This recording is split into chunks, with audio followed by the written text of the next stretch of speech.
When was the first time you ever got the urge to pre-order a video game?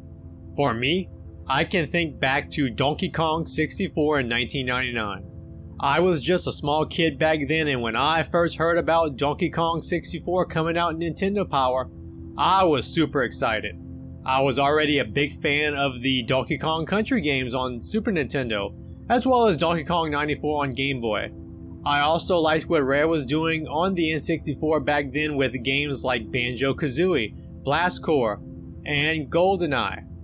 So when my parents and I went to Walmart one day and I found out that they were taking pre-orders for the game to reserve a copy, I begged my parents to pre-order the game so I could get it for Christmas.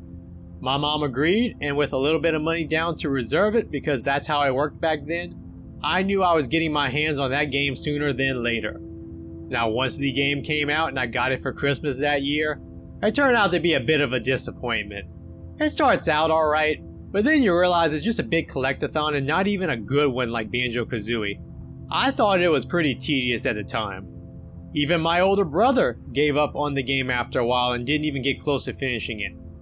But why do I start out with this short story? Well, pre-orders have always been a bit risky.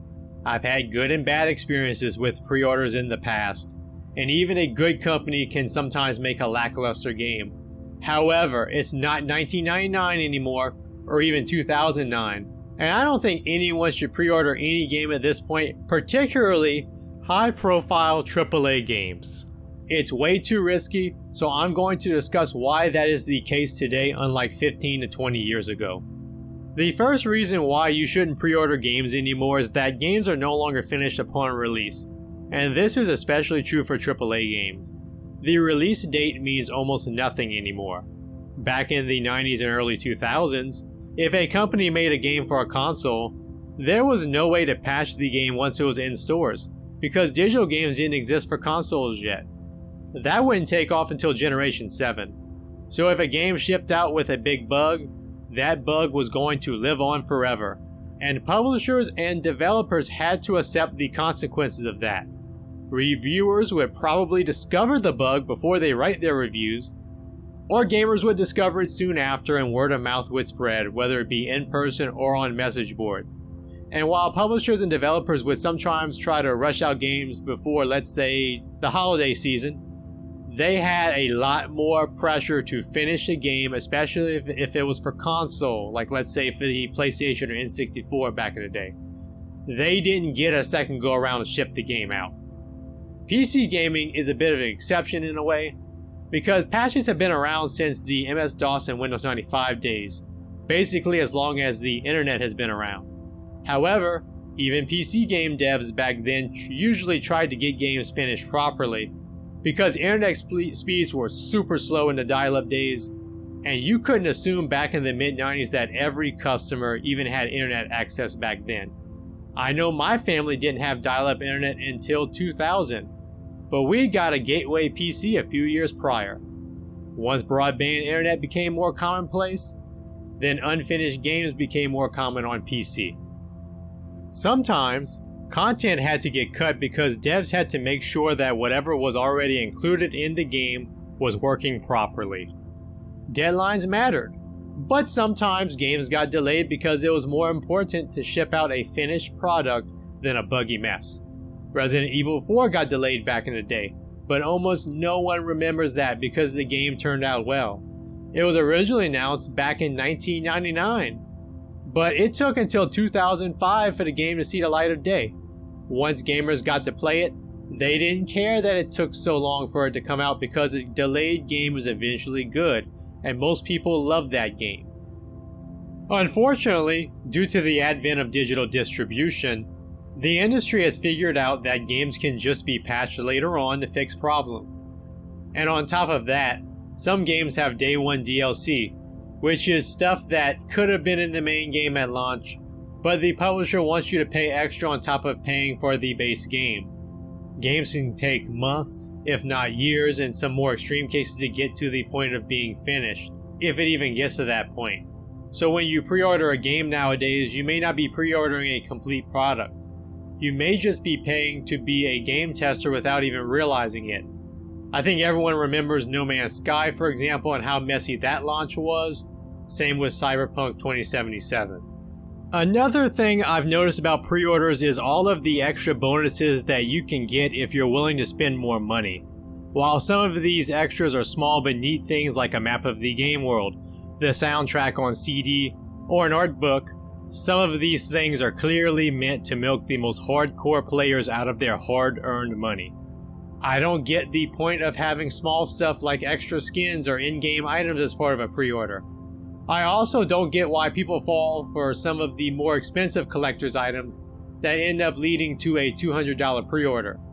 Like the Power Armor helmet from Fallout 76's pre-order years ago for the Power Armor edition. Now if you're the one who paid that money, you can argue sure that the helmet will have some value as a collectible in the long run, but in the short run, it just means you pre-ordered what is now widely considered to be the worst Fallout game ever made for $200 instead of MSRP. I just think a lot of these companies are taking advantage of their biggest fans when they do stuff like that, and I think it's a shame. Plus, when you give these companies money before the finished product is out, what incentive do they have to improve? Absolutely none. Why get into a hurry to fix some bugs if the money is already coming in? And keep in mind that the major game publishers are making a killing off of these pre-orders. While it is difficult to track down specifics regarding pre-order sales for individual games, we do know that Starfield last summer topped the Steam charts almost immediately after it became available for pre-orders.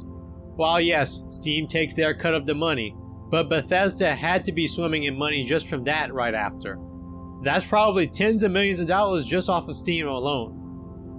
And for a more recent example, EA Games just announced recently that the new College Football 25 made at least $200 million in pre-orders, particularly for the $100 edition that gives players access to the game 3 days early.